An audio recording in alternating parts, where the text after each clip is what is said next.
Hi, everybody, and welcome back to the Lawn Care CEO podcast. It has been a minute. It's been a minute, Aaron, since we were doing a little podcast.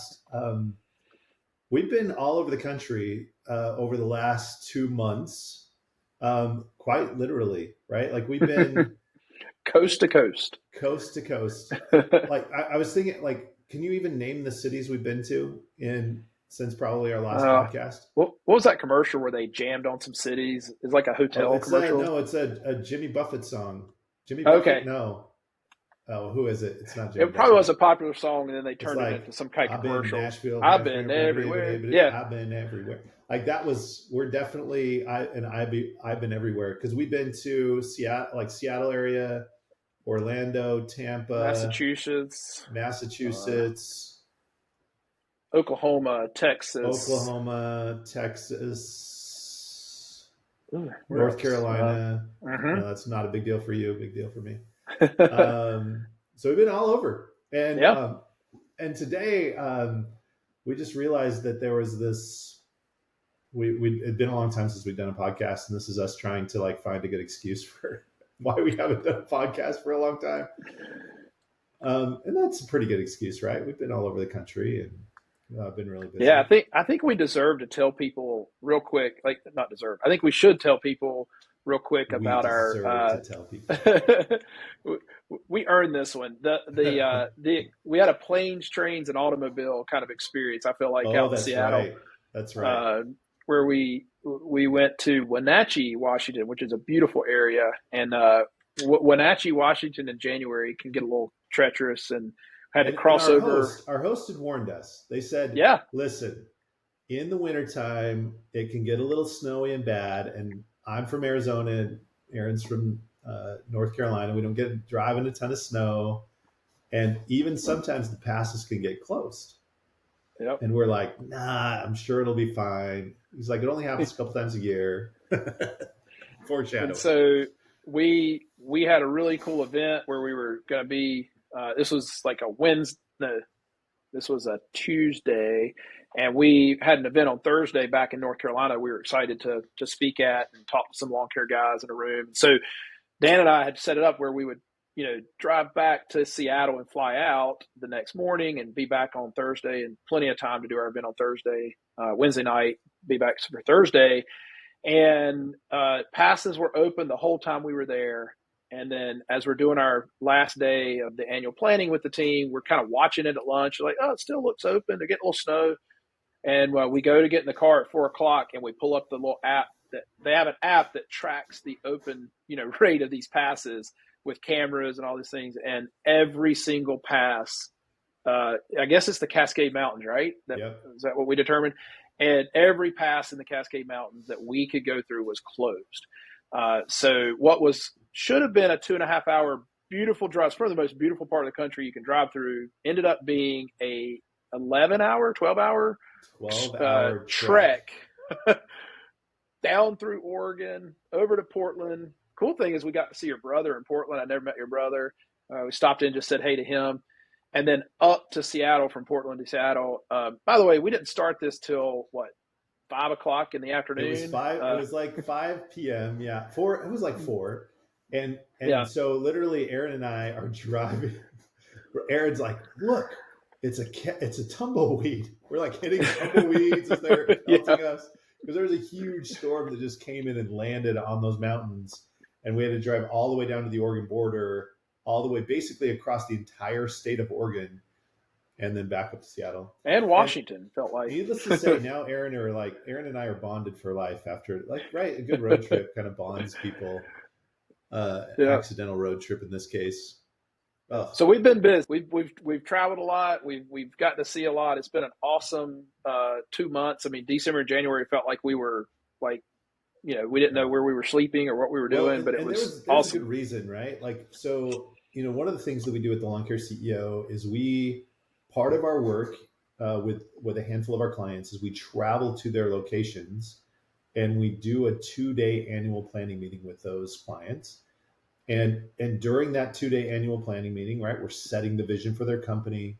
We're identifying the most important priorities that they need to be working on for the year. We're getting to know and developing their leadership team, and we're really just kind of like, as a fractional CEO, we want to like know the company in a really deep way. And so as a result, right, this is why we've been trekking out to all parts of the country, is because we have clients kind of all over the country. And it's been really, really fun to kind of get to know all of those companies and to meet them and to get to know their areas and to get to know see their shops. Like Aaron's a shop nerd, right? And so there's some beautiful shops that we got to see. Yeah. Oh man, there's yeah. It's and also their team. Like we it's funny because we give advice around building leadership teams and getting to meet these teams that of folks that are going to help drive these companies. Because Yeah, if you've listened to us long enough, you realize that the owner isn't the one that's going to drive these things most of the time. That if yeah, you're going from being a solo operator or a business that has a helper or two or a couple crews you're managing to a true, scalable company, you're going to start developing leaders. And so a lot of this time that we spend, we get to learn who these next leaders are going to be. Who yeah, are we going to elevate from the company to help fill these roles? Do we have the right person in the team? And so getting to be around these people for 2 full days, and many times we go out to dinner with them in between, and it's mhm, just we get to just really immerse ourselves for a couple of days into that team. And as people consulting with them and coaching and helping, it really helps us kind of see, oh man, I think this person can do this. And it's yeah, been really cool to see those teams kind of evolve and develop and be with those people. yeah. So, and then we were also, anyway, you don't need to hear our whole travel log, but we were also working with I'm kind of excited about this, right? Like we have a company that we're working with, a pretty big company, right? Like massive nationwide company that's inviting us up in to kind of help coach and work with some of their sales team. And that was part of our trek, right? We were in Yeah. Orlando with those guys. Anyway, super exciting things coming.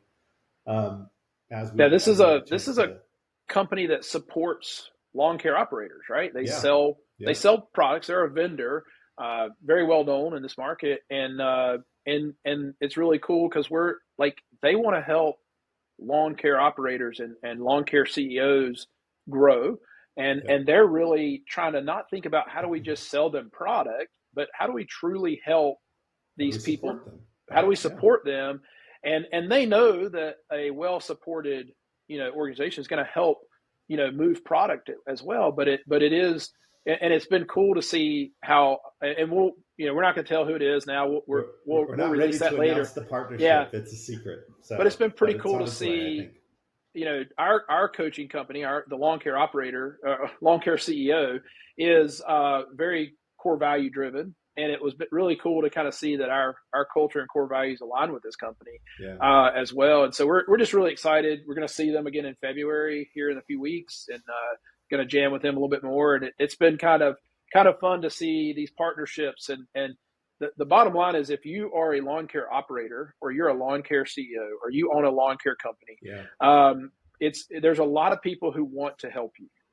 And Cheering for it's your success on the yeah. sideline, wanting to see you be successful. There are a lot of resources. I think that sometimes we can get a little feeling of um, lone wolf syndrome, where it's like me against the Oh world, and nobody wants to help me, and if I'm going to do it, I have to do it myself. And although some of that is true, there are also a lot of people out there rooting for you. I know that's the case for Aaron and I, right? We're rooting for you. We're hoping that you win. So lots of companies out there hoping for your success. yeah. Yeah, it is I mean, being an entrepreneur is a lonely place if you allow it to be. And the cool thing is you don't have to. And Dan and I are excited over the next 12 months to kind of show you and give you some opportunities to not be in a lonely spot. And that's our focus. And what we spend any time when we're not podcasting or coaching doing is figuring out how do we help more people, do more good in the world. So yeah, that's been really cool to see. It's not just our little team here, what we're building. It's broader and it's genuinely people trying to help each other. And I've even seen it, Dan. It's been pretty cool on some of the Facebook groups I'm in. Like guys will ask a question, and I mean, 5 or 6 people, or 10 people, or 20 people will go in there and say, "Hey, man, send me a private message. I'll help you. It's a community of people helping each other." Hey, Dan, I'm not hearing you. I don't know if you're Sorry about that. there. You go now. I clicked the mute button. Um, but it is a phenomenon that where it's far more likely that we're to give help than to ask for it. It's like a human nature thing where Mm. we're willing to say. And so it's funny. We would all be flattered to be asked for advice and counsel, but we're all a little, maybe our pride gets in the way of us asking for help and counsel. And that's one of the things that I actually. All right, so let me set this up because I think I'm going to talk about this. Today, what I wanted to spend our time on is to talk about like our top lessons learned from our journey, right?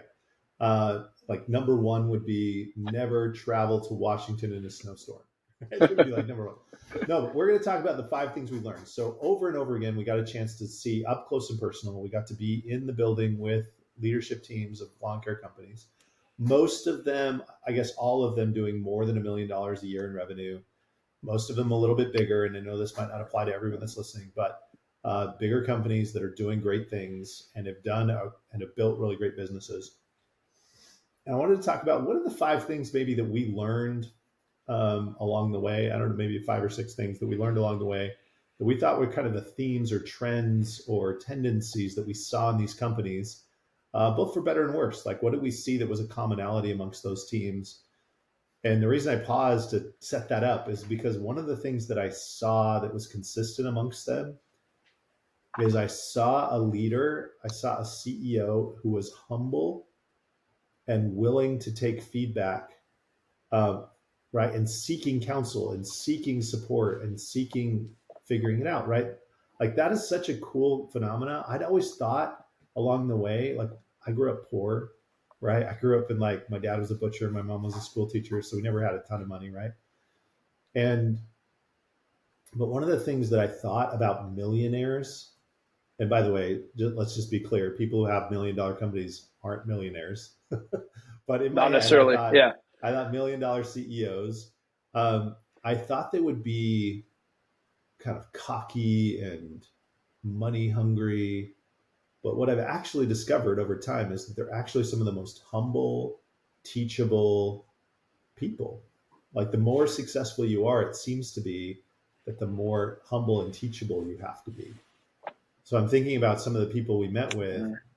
very willing to just take feedback, very curious, very ask lots of questions about how do I make my business better, and very open to be guided and coached. And you might think that the successful $3 million, $4 million lawn care owner would be a little bit more stubborn and egotistical, but it was kind of the opposite for me. Is that true Hmm. for you too, Aaron? Yeah, and I guess as you were just saying that, I was thinking we probably won't run into a lot of super successful companies if they don't have that characteristic. So Yeah. if you're thinking right now, like you're at, hey, I'm going to start my first year in lawn care this year, and I'm going to side hustle it, and I have aspirations of growing this huge company, or maybe you're at like 300,000-400,000 a year in revenue, and you got one crew, and you're, feeling crazy right now. The reality is, you better become a learner, right? Someone who wants to learn, and someone who Mm. seeks, to speak to a lot of people. Um, you better be really curious. And I think those are all the things you were saying, right? Like that we saw Yeah. along the way. I remember, I don't remember many times where when we were talking about a strategic issue or a solution. We don't get into a ton of solutions in those meetings, but you know, uh, most of them were like, let's put that Yeah. on the paper. Let's try And it. and it wasn't just the leader. The companies that I felt most confident in were the companies where not only the leader themselves, but the leader was surrounded by people who are kind of that way, who didn't have a Mm, big ego, didn't have a big chest out. I think about, I'm not going to name specific names. By the way, in case those people are listening, we're going to hopefully disguise the identity of the companies, the stories we tell. But I think about one company in particular. It was like, man, they were all just like, they all pulled up a chair as soon as Aaron started talking, and they all pulled out their notebooks and they were all just taking notes because they're like, holy cow, this is so good, and this is solving problems we've been having. And so it's like that hungry, humble nature on the companies that are really making it are not only is the leader that way, but my point is the team, the leadership team is that way Yeah. as well. And if you're leading a small team right now and you're going through this and you don't have someone you're working with, and this isn't a ploy to get you to work with us. We're we're pretty busy. Um, but if you've got somebody on your You should team, work with us. You should. yeah, let Like me dangle yeah, the the voodoo in the um, background. but if you're gonna if you're trying to think about that and you got someone on your team that is like resistant to you even talking about you know, uh, CRM change or, some big strategic issue in your company, like we're going to sell our products differently this year. And that person is constantly, that's a horrible idea. No, we haven't done it that Yeah, way. Or, we've never done that before kind of person. You might want to pull them aside and say, hey, listen, this is going to be a team that's going to make changes because we don't have it figured out. And we need you to get on board with being comfortable thinking about change because a lot of yeah, times the owner's ready to change. Matter of fact, if you think about most entrepreneurs, they'll scrap something in a heartbeat and try something new. yeah. That's probably why we got in the business, right? There's also the other problem, right, where too often we're making too many changes without, Right. right? Right. And so, but if you feel like you're not surrounded by people on your team who are going to be open to that, have some conversations, start those conversations now to kind of say, we're going to do this and it's going to be okay, and be patient, be willing. I mean, I've got this thing I say at my company, my lawn care company, I'm not worried about being right. I just want to get it right. And, Yeah, and I'm also not worried about you making mistakes as we try to get it right. Go make a bunch of fail forward. We're going to fail. We're going to mess this up. We're going to break it. Software engineers talk about go break the product so we can know where to fix it, kind of thing. yeah, And so I think, just that mindset, and I think that's kind of what we're talking about here, right? Just the mindset of the people hmm we spent time with. That's the mindset of a successful company or a company that's going to get it. They're gonna yeah. win if they just keep practicing that. That's a good mindset. And honestly, those companies that don't have that mindset never make it to the $1 million, $2 million, $3 million mindset. I think is the reason why we most often bump into people and leaders who are at that 3, 4, $5 million mark, who because they have had this moment where they have recognized and learned the lesson. If I'm not humble and hungry, I'm going to lose, or I'm going to get stuck.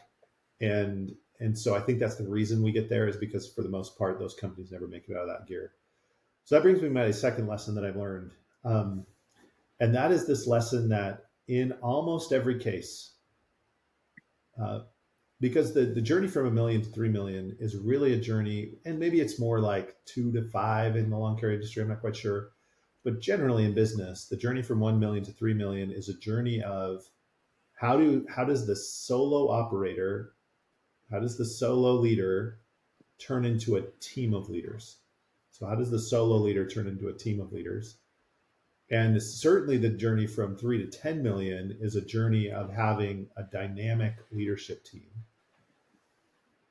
And one of the things we look at whenever we meet a new team is we evaluate the leadership team, and we say, all right, is this team going to be good enough? Is this going to be the team we need to get to the $10 million mark, whatever their goal is? Um, is this the team that we need to get to growth? And the one thing that's common that I've never encountered, and I didn't encounter it this time, is everyone always is like, ooh, I wish we'd started developing leaders sooner. Mhm. I wish we would started developing leaders sooner. And there's an old Chinese proverb that says, when's the best time to plant a shade tree? Well, the answer is 20 years ago.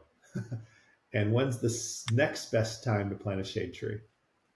Today, right? Hey, yeah, And so at the end of the day, that's probably a common thread I saw. Aaron, I don't know if you agree, but I think I yeah. saw a common thread of like, man, it's not that So they didn't have talented people in the building. They probably just didn't start developing them soon enough. yeah, and I think if as I'm hearing you say that, Dan, if I were riding around in my truck right now and I was listening to this or whatever on the treadmill and I'm listening to this and I were in that position where I was like, I don't really have a leadership team, but I know I need to start thinking about that. what do you think would be what would be the strategy that you would suggest to a young leader who doesn't even have a leader around him, but there's some people helping them? Mm, Like how would you start to just yeah, have those discussions? What would that look like? it's a great question. So I'm reminded of a story. I was coaching a company years ago, and I asked that question to the leader. It's a very, like, if we ever met, I probably asked this within the first 10 sentences. Like, tell me about your leadership team. And he goes, I got nobody. Literally, there's no one on my team.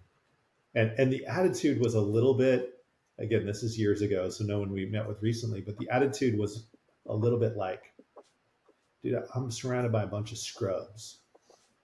I was like, oh, well, I don't believe that about people, first of all. I believe everyone has potential for greatness. I believe every human being, there's never a mother who received a baby out of the womb and was like, oh, this guy is a dud, right? Let's throw this one back, right? Like no, like there's potential and capacity in every child born into the world. And so for me, I was like, I don't know that I believe that. Well, I was like, what if we started to give some leadership style opportunities, meaning the ability to make decisions, be responsible for results, the ability to be in charge of particular aspects of the business. What if we started to give that responsibility to someone? Who, if we were going to do that, who would we give it to? And he mentioned the name. He's like, yeah, Pete. Pete's probably the only guy that maybe. And so I said, well, let's start giving Pete a little, let's just try it. What's the worst that can happen? If it doesn't work, you have to take care of it anyway. Sure enough, he gives Pete a little responsibility, gives Pete a little bit of ownership. And when he did, what do you think Pete did? Pete blossomed. And he's like, wow, man, Pete's like stepping up. I'm just totally shocked that Pete would step up. And that's at the end of the day, like the first thing I would do is I would, it's not so much about capacity to me when it comes to leadership. It's much more about willingness. Mm. Like, are people willing to step into responsibility? And by the way, the only way we find out if they're willing to is to invite them to. It's to say, hey, would you be willing to take this on? And I wouldn't do it in a way like, I'm your boss, you must do it. Mm-hmm. But I would do it in a way that would say, hey, if you're interested, there's this little opportunity for growth and development and to step into a team lead role. Who'd be interested in stepping into that team lead role? And it's me getting super curious about that person and getting curious about what their vision is, their personal vision is for their future and for who they want to be and who they want to grow into. And as I get curious about that, I ask questions like, hey, Aaron, like, where do you see yourself 3 years from now? Where do you see yourself 5 years from now? Hey Dan, you know something that we've learned on this point, real quick, that I Mm-hmm. wrote down a couple things here, but I'll start with this one. I think we learned as we're elevating people, and we've learned this over the last few years, right? You've learned it Yeah. over the last 12 probably, but I wrote down employees don't want more money necessarily; they want more opportunity, right?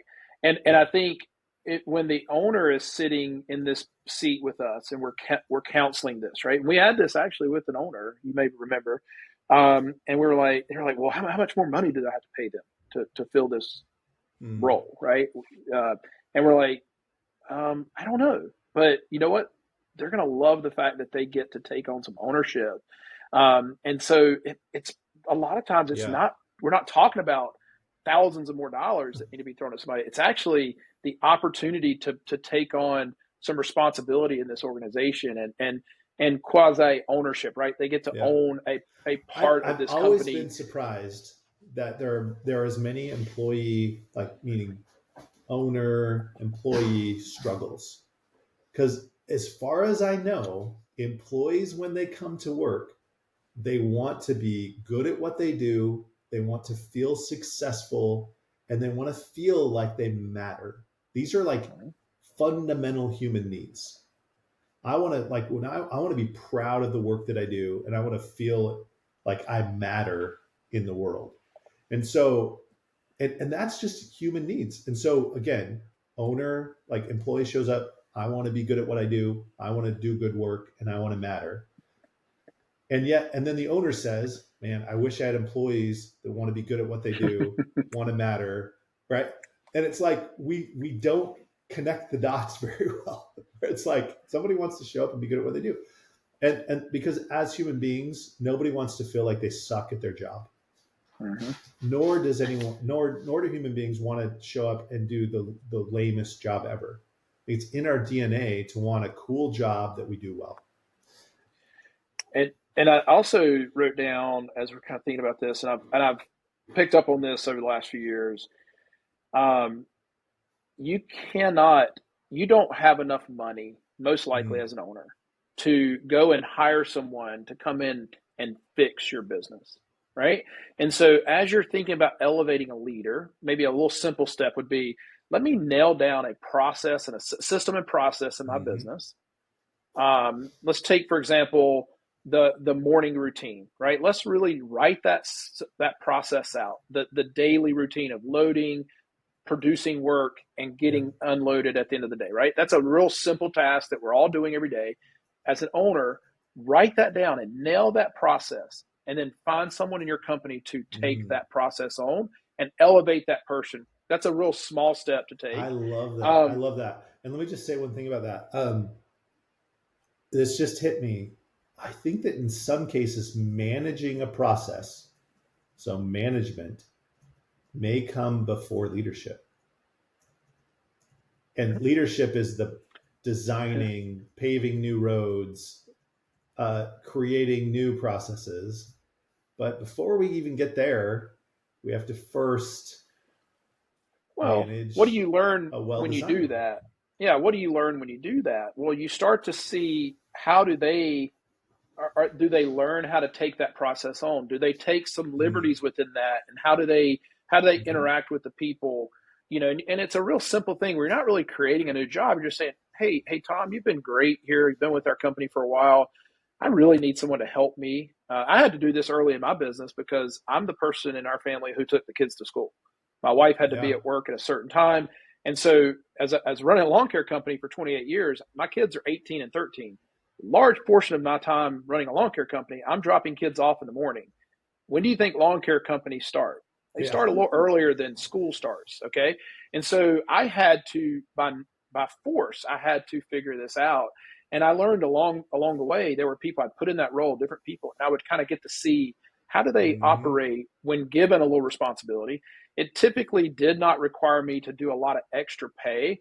I would typically boost them a little bit as a result, but I got to learn. I got to see them do that. I got to see, did they really step into that, and did they want that? Did they lead? Yeah. And that would be a great little first step into, the a couple steps before operations manager, right, or a couple of steps Yes. before, And it's division important. manager. I love that step, which is the step of like, hey, can you manage this piece of the puzzle?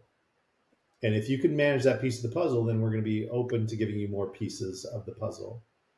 And because Yeah. one of the things that I encountered a lot when over this last couple of months, and the companies that I was meeting with, is in our minds we're going, man, I really want the people sitting at the table now to be the ones sitting at the table at 3 million or at 10 million.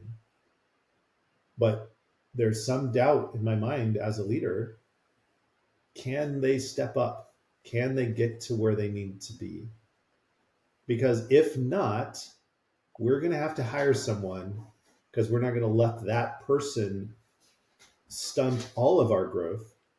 We're going to have to be patient. We're going to have to be willing to say, all right, we're going to have that person, step into a smaller role or step to the side while we continue to grow. And it just dawned on me, like, evaluating, do I have the right people in the right seats? How do we evaluate? And you just described a really great process for evaluating if we have somebody in the right seat, is by saying, hey, let's go test it. Let's go find out if these people are ready to step up. A byproduct. So I'll tell you something I saw through along these lines, and then a byproduct of what we just described doing. Yeah. Um, we saw a lot of tired owners. Oh, Um, Oh, and and I, by the way, like bless their souls. yeah, They're carrying the weight of the world on their shoulders. yep. And we saw a lot of exhausted, tired. We do a lot of Zoom meetings with our clients, and over the last couple of years, I was talking to a friend of mine and kind of describing, sometimes, not always, but sometimes I get an owner on a call that's, consulting call, and they almost look like they've been hit by a freight train. Like it's Yeah, just, I it want to needs a reach through, like, name. I think I, I, I started calling it chronic CEO fatigue syndrome. yeah, What would that that's be a in an great one. acronym? Chronic CEO fatigue syndrome, CCFS.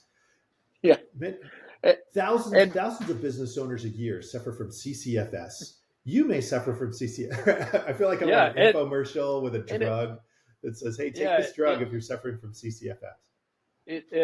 like I wanted to just kind of like virtual hug them or touch them or like Oh, just like, hey, I oh, feel bad for you.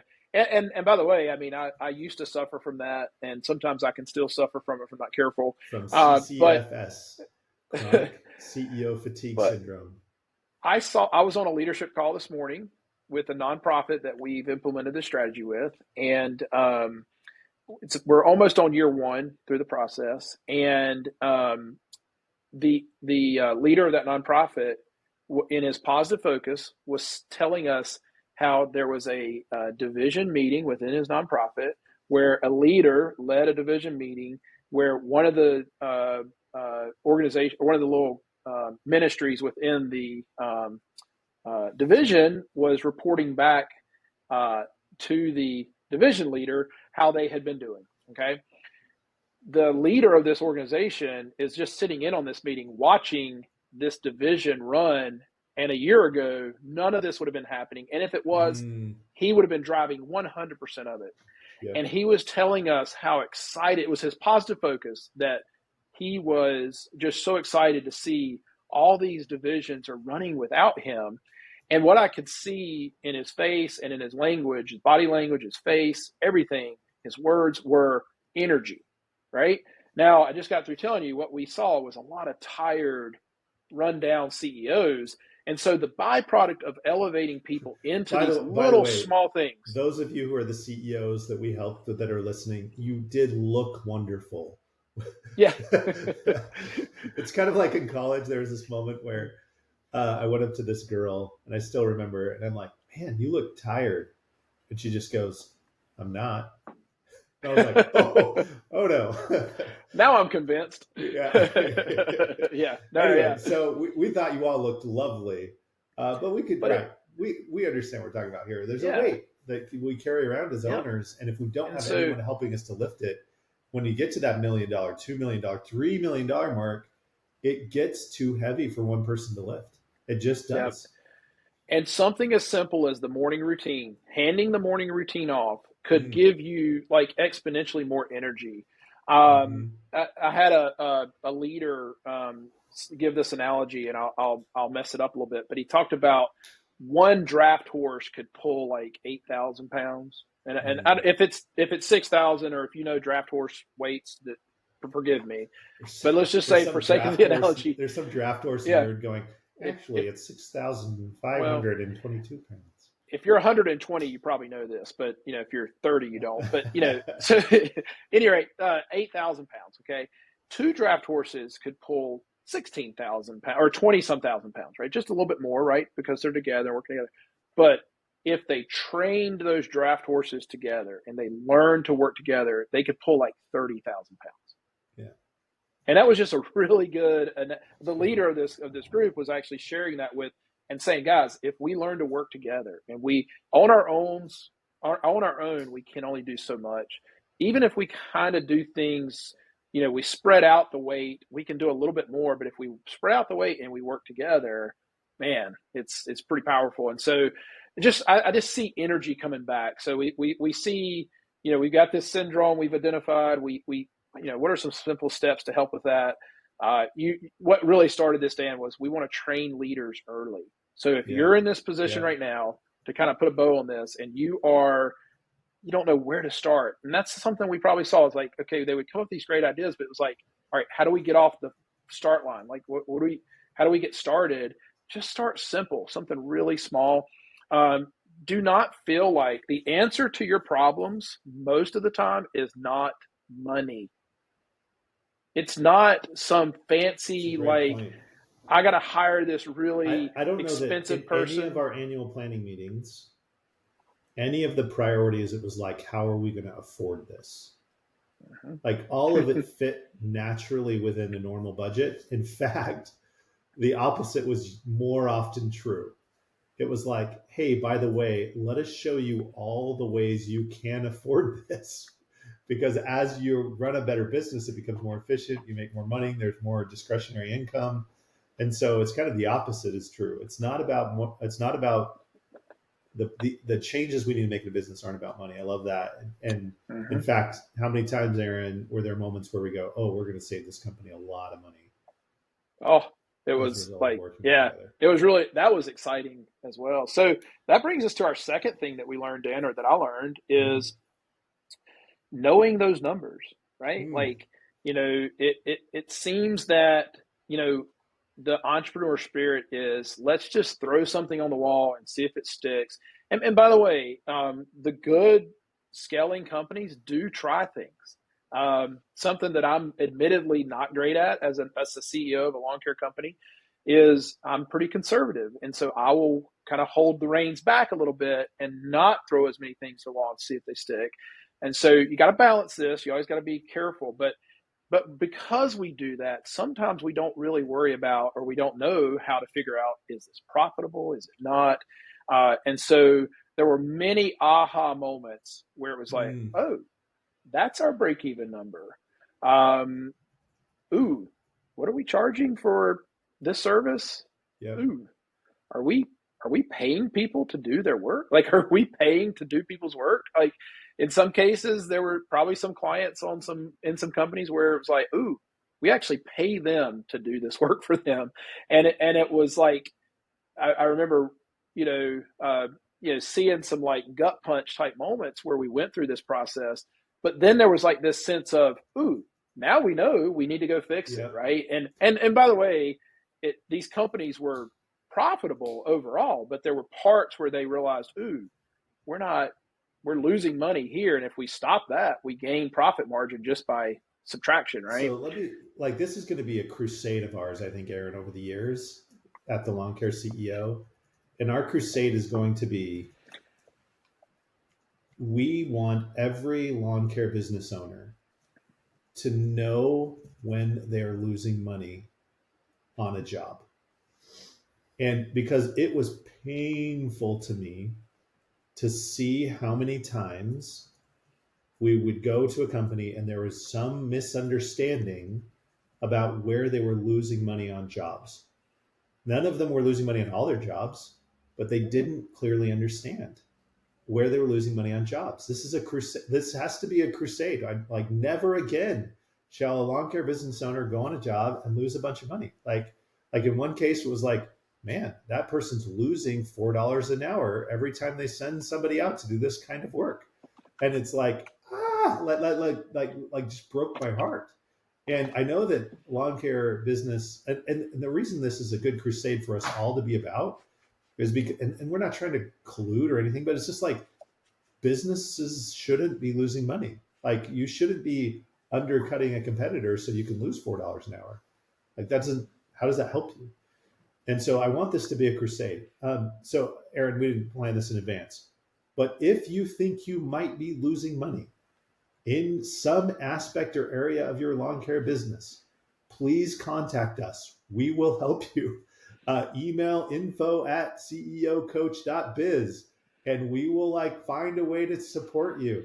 We don't Mm-hmm. want you to be suffering from this anymore. I, and that is not a sales ploy, by the way. I think I can say this. We did not talk about this. No, we didn't talk about this in I advance. I Info will at give you, yeah, ceocoach.biz. We will help you. Like we just I will don't want give it to you, happen anymore. yeah, I will give you an hour of my time, and I'll help you understand your break even and how that applies to what you're doing. By the way, And Aaron if you is never not work with us promising to again, all future guests to give an hour of his time. He does not have enough time for that. But but the spirit of yeah, it is we'll find a way to help you. yeah. And info at ceocoach.biz, just say, I don't know. What should the code word be? We need like a cool code word. It would be I like, don't know my break even number. yeah, like break even crisis line, right? Like at Yeah, the end of the day, you really should know, and just explain that really quickly, Aaron, for the few that don't quite get it, why the yeah. I break even mean, number is so important, what it is, and why it's so important. yeah, yeah. So essentially, I mean, there's some really complex. You can get very complex with this, and we don't. And also, um, we're not financial advisors. We're not licensed to do tax returns and things like that. So I want to preface all this with, this is not a we're not certified in this area, but Yeah, we're talking we about how you, as a 28-year vet, see. as a CEO, makes Yeah, yeah. decisions. How I Yeah. do this is as I simply look at the total the total money we spent as a company, and usually you need to do this over like 6 months or a year's even better. So let's look at all of 2023. How much money did we spend as a company? That's all of our cost of goods sold, all of our overhead expenses, the whole picture, right? What did we spend as a company? Everything. And then we're going to subtract out our materials and our subcontractors, and then you need to figure out how many man hours did your team work in the field, and divide that number that you're left with after materials and subcontractors are removed by the number of hours your team worked in the field.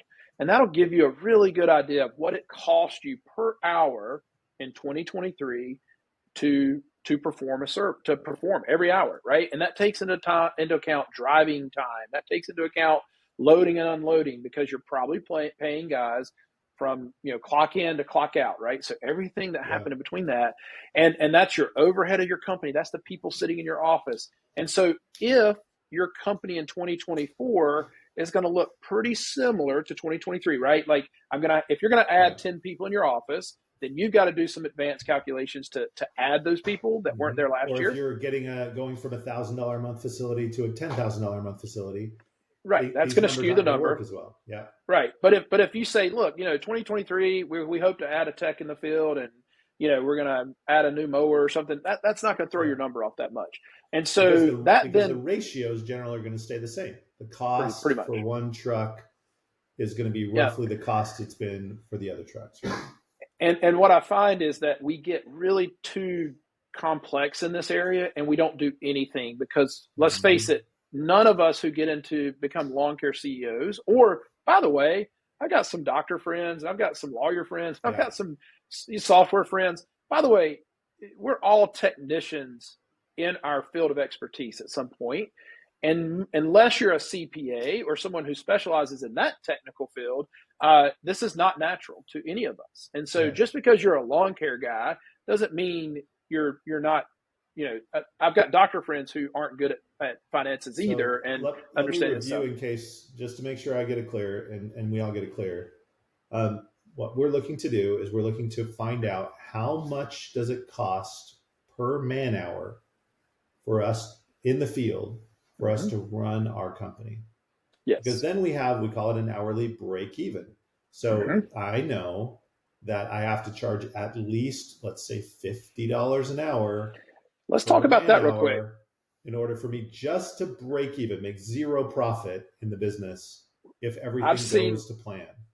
yeah, we've done lots of these, 30, 40 of these, right, over the Yeah. last few months. I'm seeing the range somewhere between $40 an hour is really low. Like maybe 45 would be what I'd say Mm-hmm. the low is. You're super lean. Yeah, Yeah. up to um, 65 is kind of where I've seen the range of the companies that we've been working with lately. Yeah, And that's so, interesting. if you're a brand new company, this is going to be a hard number because you're not going to have data. So, Yeah. you may kind of throw something in the middle. If you're a full scale lawn care company, you may throw something somewhere around 55 just as a good starting point. And then, if you're a lawn fertilization only company, that number might be a Yeah. little higher actually, because you have And less people and more let overhead. me warn you against doing, kind of like make it up math where you go, I think we're probably around. Yeah. It's really important you actually pull the P&L out. You actually Yep. get your profit and loss out. You actually run the number, because Yes. if you just are kind of making it up, you're gonna miss it. Because we've seen this, right, where people are Yep. like, I think it's probably around 40, and we go, all right, let's actually do the math, and it comes back at 52, and it's like you're $12 off, literally like 25 or 30% off your number, and if you're 25 or 30% off your number, that means you're dramatically underbidding Yeah. your work. The only people who should make this up a little bit are someone who just started their company 6 months ago and they don't have data. If you've been in business for a year or 2 years, you have the data that you need to get this number. And so once you know that number, I think this is one that we've really tried to dial in. Mm-hmm. We're pretty firm that you should not price any service you do less than 30% profit margin, right? And so it's important, and I'm getting my little profit margin calculator out here. I'll plug a cool little tool that we like to use. It's the Marcus Lemonis app. It's called the Cost Margin app on iPhone. And we'll see if we can't put a link in the description of the podcast. Yeah, and make sure you have access to that. So I just plug this in my little app, and I'll kind of show it to you. It's like, I put $50 in, and I put 30% margin. By the way, we think 30% margin is the lowest you should start on paper with pricing out a service. So we're talking lawn care guys here. That's going to be your mowing, right? Mowing's going to be your lowest margin service. So if you're mowing lawns and your break even's $50 an hour, a 30% margin is $71.43 an hour. So you should be charging $71.43 an hour minimum on paper. Now, why, Dan, do we say start at 30%? Well, Aaron, I know what you're going to say, and that is that life isn't lived on paper. Life isn't lived on paper. So if you have a rain day, if you have a moment where your truck gets a flat tire on that day, you name all the million problems that might go wrong. Here's a great one. If you're listening to this and you're a lawn care guy and you've sold anything, how many times have you missed the budgeted time? Yeah. Like you're going to miss them. And we're not going to get into this today, but we're a big proponent of selling quickly within hours. And so that opens us up to missing a few. And so if I start at 30%, I've got a little room to go down, and maybe I land at 20%. By the way, if you were to poll most small business owners, we want to have a net profit in our company, full net profit of somewhere around 15 to 20% would be the goal, right? Or so higher. Again, but the mission we're on, the crusade we're on, is to never have lawn care owners again show up to work, do 2 hours worth of work, and charge $80, but haven't cost them $100. Mm-hmm. And because we're ignorant to the numbers, and by the way, this is true of we're not talking small companies that are having these problems. We're talking big companies that are sometimes having these problems. And so anytime we're having that problem, we want it to stop. We just want to end. We want to end that problem. So again, info@ceocoach.biz. It's not a sales. We won't do a hard sell. By the way, we don't have any voodoo magic that will force you to buy stuff. We just want to help you get this sorted out, because at the end of the day, it's not worth it, and you can't sustain a company. We're going to get burnout. We're going to get frustration. We're going to get frustrated spouses when we get to the end of the year. And if you've ever had this moment where it's like, man, we worked really hard, had the best year of our lives, and we look at the bank account and there's nothing there. Happens way too much. That's happening way too much, and we need to be careful. The other one about knowing your numbers, Dan, that I learned is that we're intimidated by creating a simple budget that we're going to stick to. And I'm going to tell you, everybody we work with uses QuickBooks Online. I don't think we have a single client that's using something other than QuickBooks Online. I mean, really. And so here's the cool thing. QuickBooks Online, that should teach you something. Maybe you should start. And here's the cool thing about QuickBooks Online. And again, I don't make $1 off of QuickBooks Online. We don't have a partnership with them. However, they don't even know who we are. Is listening, we are welcome and open to sponsorship. But let me give you the reason why I love QuickBooks Online real quick. So a couple things. As a user of it for 3 different companies that I own, including one of those is this little coaching company we have. the cool thing is I can go to YouTube and type in any problem I'm having, and there's probably somebody who will have a video showing me how to do it if it's not a QuickBooks Online specific video. The other cool thing is, for very minimal dollars, I could link up with a QuickBooks Online coach, or at different levels. Like, it could be a very small, like just a 1 hour consultation or ongoing bookkeeping through them. I'm not suggesting you use them for bookkeeping. I'm not sure. I can't vouch for how good they are, but they have that offer. So, right, like, so if you're intimidated by just the using the software, there's a lot of ways to get help with that. But here's the coolest thing. It has a really cool feature that I've used for about 4 or 5 years. It's a budget, and it creates a budget off of last year's expenses. And again, I'm not going to just teach you on this call how to do that. There's a YouTube video, and there's tons of information. If I can do it, you can do it. And you should stop what you're doing sometime this evening or in the next 3 nights, go into your QuickBooks Online, put about 3 hours aside, and create a budget for 2024 in QuickBooks Online, and just say, I'm going to learn this through YouTube and some help, and create a budget. We have seen companies, this is not typical, but we've seen some companies figure out that they could save hundreds of thousands of dollars. Now, I'm not saying if you work with us, we're going to save you hundreds of thousands, but we have some instances where we might. And again, the coolest thing about this scenario that I'm talking about is I actually reduced their revenue in that budget because of some changes they had made as a leadership team by $600,000. Yeah, those results. So I'm gonna say that out loud. Those aren't typical. But again, the percentages, is, like, how much is in your business that you don't know about, that could be saved because we're not knowing the numbers. Like, that's the spirit of it. Probably not $600,000. Hey, it might be 60. It might be 80. Instead of saying 600,000, we reduced that company's revenue by 18%, roughly. And they are going to, if this budget works out for them and they stick to it, they could have hundreds of thousands of dollars in net profit that they wouldn't otherwise. So again, and it's not imaginary numbers, right? It's working off the previous year's budget. It's not like we're making up new numbers. And this is the coolest part. We set that budget in less than 45 minutes, working with a team on a Zoom call. And again, I am not a QuickBooks expert. I'm not a software expert. I'm not my math teachers would be laughing right now. Did you stay at a Holiday Inn Express last night?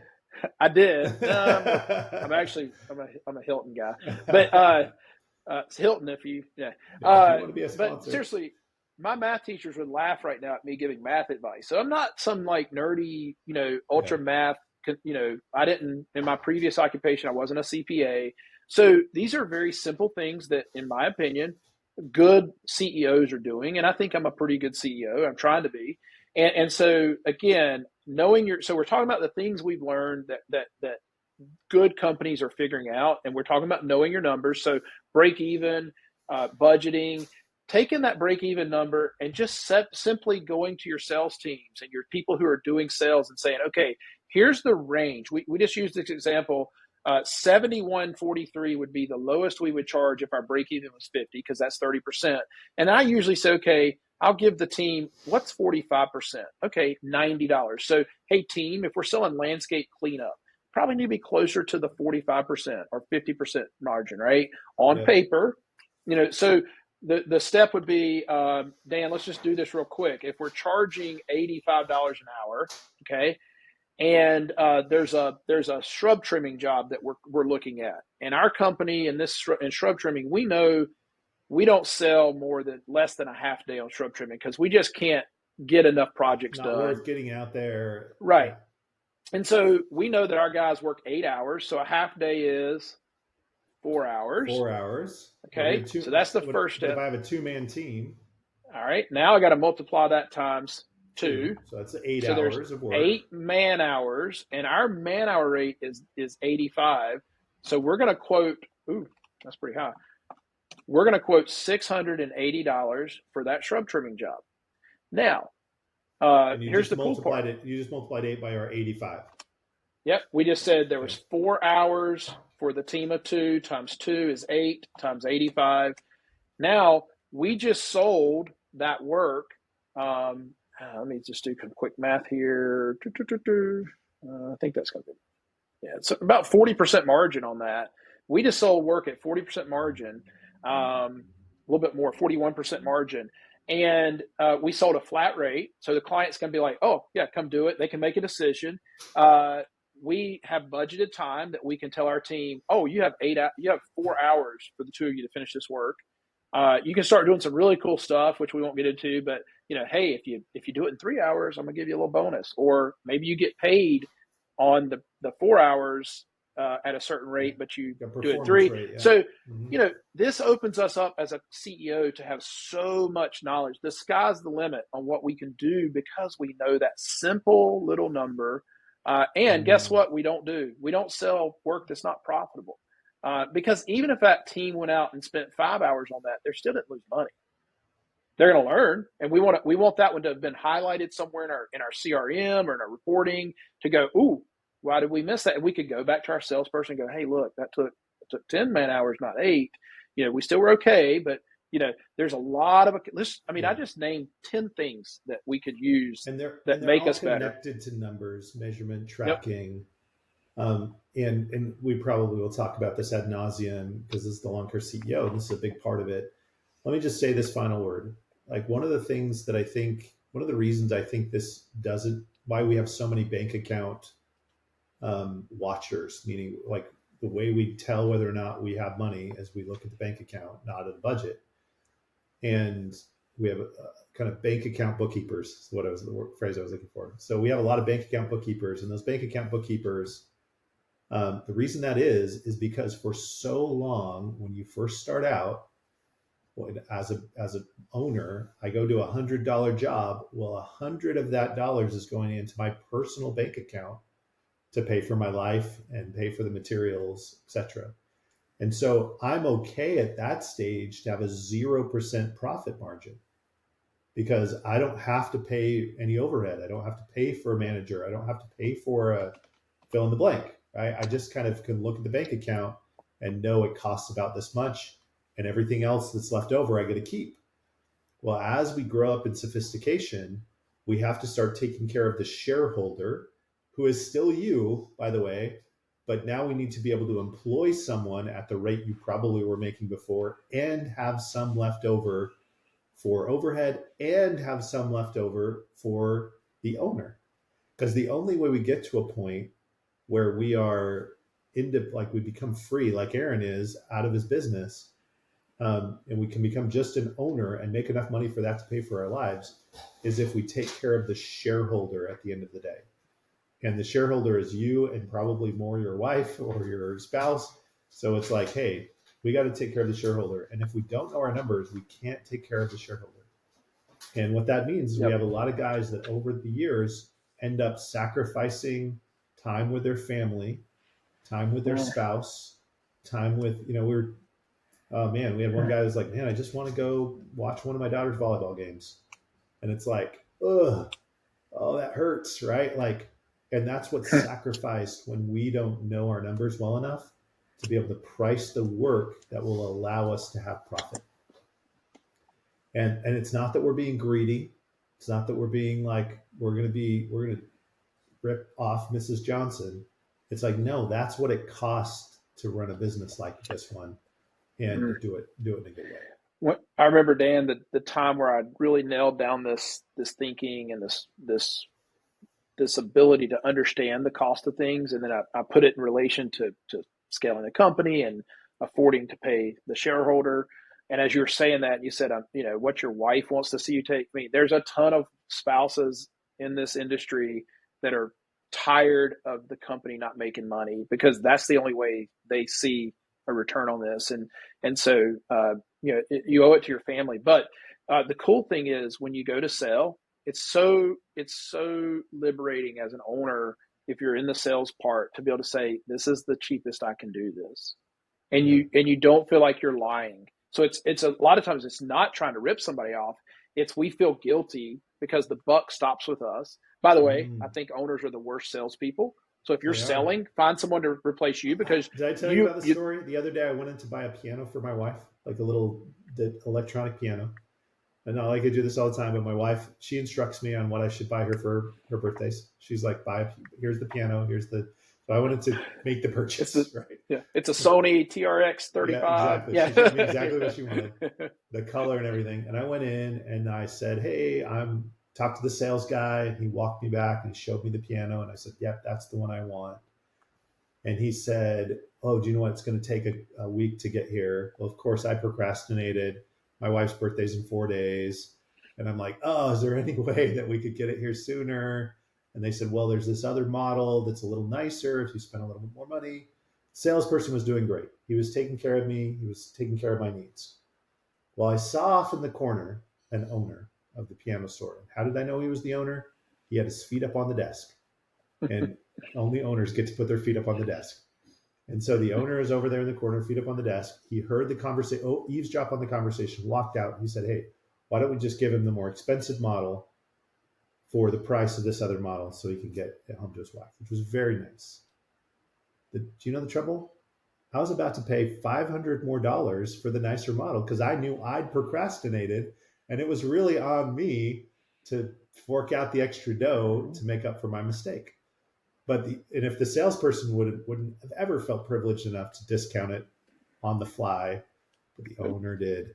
And so at the end of the day, we got to be careful as owners to start to find that line in the sand that we're not going to cross for us to feel like we can find confidence And and to so draw that line in the sand. And that's a great analogy. And so, if you're an owner doing some sales, and there's a lot of owners who do sales, and you should, Sure. when you know that your range is $71.50 to $92, you're trying to get as much $92 work as you can. But when you've got that larger job, maybe it's a 2-day job, right? 2-day shrub trimming job, and the guy's like, "Oh, it's a little steep for me. Is there any discount? Is there any way you can do a better price?" You're like, "Hang on, I'll go to $75. I still know I'm in my 30% win rate." So it just gives me, I can't go below We 75. just You get a know what the line in lowest the is. sand. We get a line Yep. in the sand that we Yep. get firm on, and that way we know we're never again crusade, never lose money again on a job that you're doing. Dan and I try to keep these somewhere around a 45-minute to an hour and 15-minute podcast. No, I think we might have to do a part 2 of this. We have like 3 more things that we wanted to talk about. But Dan, let's just, we're kind of loose here. Like, I think there's 2 that I see. Do we want to talk about, how leaders, I kind of wrote down leaders striving for perfection, and then the rhythm. Which one of those is more important for us to talk about today? Let's let rhythm be its own. Like, we might Okay. spend a whole hour talking about rhythm, but let's just It's probably true. Let's take on this last little piece, which is I think going to end us on a positive note here. And that is, there's an old saying, I don't know where I heard it, to be honest. So if you were the one that said it, let me know and I'll give you credit.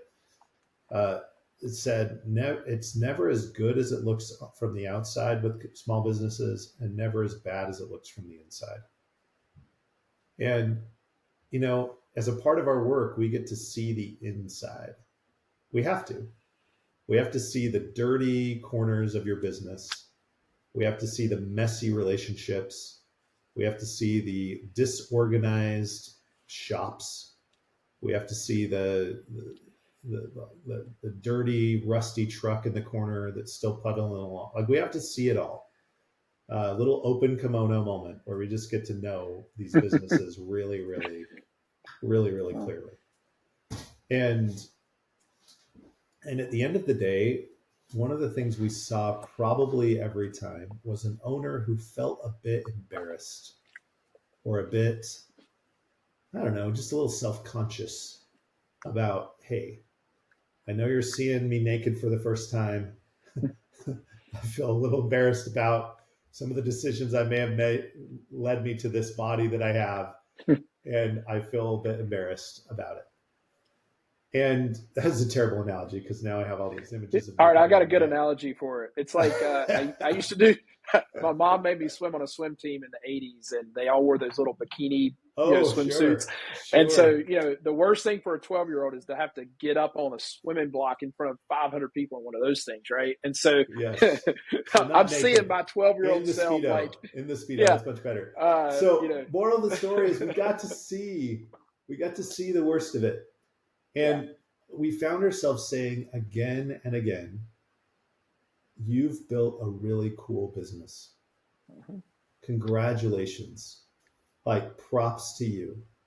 Like the work that you've done to build this business to where it is.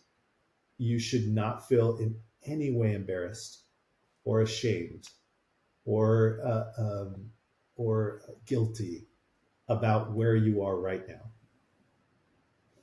It's sort of like the, the soldier coming back from war and feeling embarrassed that they have some bruises. It's like, of course you will. Of course you will. There's no one who gets through this without a little scarring and a little wound here and there. Of course, it won't be perfect. Of course, it won't have every button, every corner swept. Of course. But at the end of the day, don't feel embarrassed or ashamed about it. Feel proud of the work that you're doing. yeah. I kind of so what Dan and I do is we kind of write down some topics that we want to talk about, and we just kind of jam on it and try to be as natural as possible. But as Dan and I were kind of talking about this topic, I kind of wrote down. I think as leaders, I'm bad about this. We're striving for perfection, and so I think a Mm. good leader is never satisfied with. We don't want to just rest on what we did last year. So naturally, we're always doing that. We're trying to make things perfect, and I think we don't stop enough and go, ah, we did it. And we actually we teach this in our leadership in our annual meeting. We actually and quarterly meetings. We actually go, what did we accomplish? And we do this because we don't naturally um, celebrate in our companies. And so we saw companies who were a little embarrassed to share some of the weaknesses, but they weren't focused and really celebrating the things they're doing well. And if you're getting up every day and you have employees and you're putting trucks on the road and you're creating revenue, you're doing some things really well. And you need to Mm. stop and celebrate that a little bit. Doesn't mean we rest on it, but we celebrate it. Don't try to be perfect. I think Seth Godin wrote a book about this. I can't remember the title off the top of my head, but it's like he talked about the analogy of the artist who never produces their art because it's never perfect. And Mm. I think when we think about these businesses that are kind of like just focused on the negative too much, they don't ever produce anything because they're worried. Dan, we kind of do this with our podcasts a little bit. We're like, oh, we need to have awesome podcasts. No, we just need to produce some podcasts. Some are going to be awesome, some are going to be bad. You need to go out there They're all going to and be awesome, Aaron. I don't know what you're talking about. We're going to be perfectionists about this. but if you're a company, what you need to try some things. You need to do some things and not worry about it being perfect all the time. And I'm speaking of Mm. myself here. I saw lots of companies with great bones. Like I saw like just some Yeah. really great foundations to build on, and because that's kind of the theory, the talk that we're having here today, right? It's like what did we learn? And I Hmm. learned that these companies were worth investing in. I try to look at these companies when I'm there and say, would I invest my money here? And what do I need to do? What do I need to recommend to this company so I would want to invest my money here, right? And I always found companies that would be worthy of investing in because I think they could solve the issues or things that were holding them back. And so leaders need to stop and just really spend some time. You could do this exercise with your team tomorrow. Get a piece of paper, sit down at a conference table or sit down around your truck on the back of the tailgate of your truck and just go, hey, guys, what have we accomplished in the last year? And just list them. It's not hard. You Mm. don't need us to come in there and run that exercise. And just celebrate Yeah. some of the things you guys Yeah. accomplished, right? And so I think that's I'm something that trying to. we There's a really great book that I've heard mention of recently that teaches this principle about the importance of uh, like it's almost more value to identify the distance you've traveled than the distance you have to go. mm, That there's a benefit in the way that creates greater motivation and drive in you to go. Man, look how far we've come. and I'm forgetting the name of the book, which I was actually trying to Google it right now, but I can't find it off the top of my head. So again, another moment where I'm like, oh, whoever wrote that book, let me know who it is so we can reference them. But the Now, principle is right, which is, hey, like take find strength. Look back 3 years, look back 2 years, and go, man, look how far I've come. Now, if you look back a year and you haven't come far at all and it's getting worse, don't do that. But generally, what you'll come to find is you've accomplished a lot. And in some cases, what you've accomplished is just staying in the game another year so that you're ready to take on the next phase. the opposite of that, a little bit, just something I thought of as we were talking about Mm-hmm. this, is as we start implementing this concept that we teach with companies, one thing we've learned, and we've seen this across the board with the nonprofits and for profits, is that we don't think we're moving fast enough, and we get kind of, it's Mm-hmm. easy to get down on ourselves, like, well, we said we were gonna, there's one organization we work with. We actually have a time clock where we're like, oh guys, we're only 11% through the process, like, and somebody said that in a meeting one time, and everybody's like, oh my goodness, like, why are we getting down on ourselves? We're 11% into this process, because we talk about 3-year missions, right? We talk Yeah. about, 1,000 days roughly, right? I don't know if that's accurate or not. It's probably over 1,000 days. I should probably know that, but whatever 3 years is. That'd be a fun number. Um, I'll do the math. and so, you know, if you've entered into this, if you're listening to this and we've helped you with your annual plan, and you're starting on like month one of the 3-year Yeah. mission, don't get down on yourself because you're not moving fast enough. 1,095 days. Okay. I knew it was just right. I had to be over 1,000. So yeah. And 1,095 so, days. you know, in 3 years seems like an eternity. And in a lot of cases, if you're just living life, it just flies by. But if you're intentional during that time, and you need to celebrate the little wins. Dave Ramsey is big on this with his debt snowball. He doesn't Yeah. care about the interest rate on the debt snowball. He doesn't care about on the debt that you're listing. He doesn't care about how much it is. Yeah. No, he does care about how much it is. He doesn't care which one has the highest payment or interest rate. He wants you to put the smallest one first, and he wants you to knock it out so that as you move down, you gain steam from the little wins. And so I think the theme of this talk really has been, what are the little wins, right? The first Mm. idea was get a little win with just handing off something, and get a little win with just getting your break even number. Get a little win with celebrating some small things in your company. Ultimately, there's a lot we can be negative about. There's a lot we could, Mm. it's, FYI, when you reach $1 million, you'll be like, when am I going to get to 2 million? Yep. I'll tell you a Yep. real quick story, Dan, real quick. It's Um, so true. Like that's my joke, right? It's like, oh, you got to $1 million. Now all your problems are gone. It's like, nope. just a new Nope. set. And I think we'll end it with this thought, maybe. Yeah. I can remember, Dan, grinding in my company. By the way, I've been in business 28 years. This is my 28th year. I'm starting that anniversary this January. And, the first 15 or so, 20 of those years, it was a train wreck. I would have gotten on a Zoom call with you and looked like I'd been hit by Mm. 2 freight trains, and somehow still be standing. I was Rocky Balboa in the 12th round or whatever, right? 10th round. And so, I'm going through this, and I kind of figured it out around 2015 a little bit. And I remember the company was pretty much debt free, and I wasn't worried about paying tons of bills. Like I used to always be like, where are we going to pay payroll this week? How are we going to pay for the truck? How are we going to, the mortgage? Gosh. Okay. Yeah. Like it was just always like, felt like I was in this rat race of like never enough, never enough. We got to a point where we were pretty comfortable, and things were we figured out some of those things that we struggled with early on. And I took a little vacation with my family. My parents were there, my wife and kids. And I remember it was a beautiful beach. It was Antigua. And we're standing out there. I'm looking out, kind of hands on the hip, looking out on the water horizon. My kids are playing in the sand, and my parents are there with me. I mean, this is like utopia, right? And I remember being a little bit depressed. Mm. A little moment where I was like, and this is gonna, if you're not in this position and you're grinding right now, you're like, man, you're a jerk for even saying this right Screw now. Like, you. Screw yeah, you, F Aaron, you, for Aaron. even saying Antigua won't be great. It'll be great for me. What I'm saying is, what you hear is it wasn't about building a company for those types of things. Those are nice, and I've learned to enjoy those. Yeah. But I was a little depressed because I thought, oh, I did all that for this. Like I thought it'd be a little better, and I won't we'll tease this a little bit because ultimately it's not just going to be about getting to 1 million or 2 million for you. That's not going to make you fulfilled.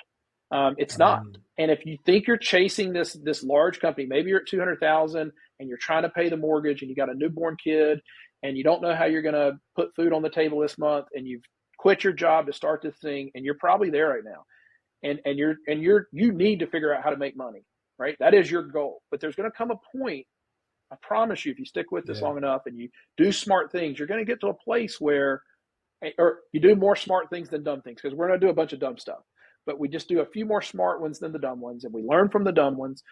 You're going to get to a point where you might be on a beach one day going, this is it.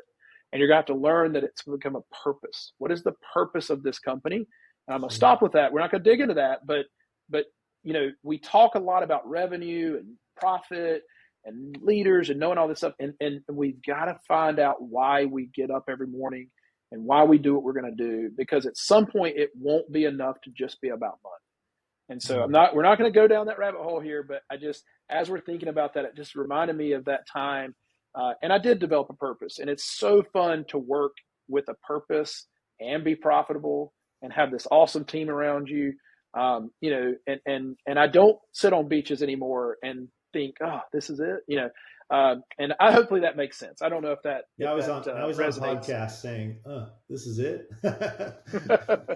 No, hey everybody, we're so grateful you joined us for another episode of the Lawn Care CEO podcast. We're cheering for you. We care about your success. We want you to be successful. If you find yourself not being profitable, info at ceocoach.biz, man. We're on a crusade to make work profitable for you. But more than anything, we love you guys. We know you're out there grinding. Have a great day. Make it a good one. Thanks, guys. Bye. Maybe.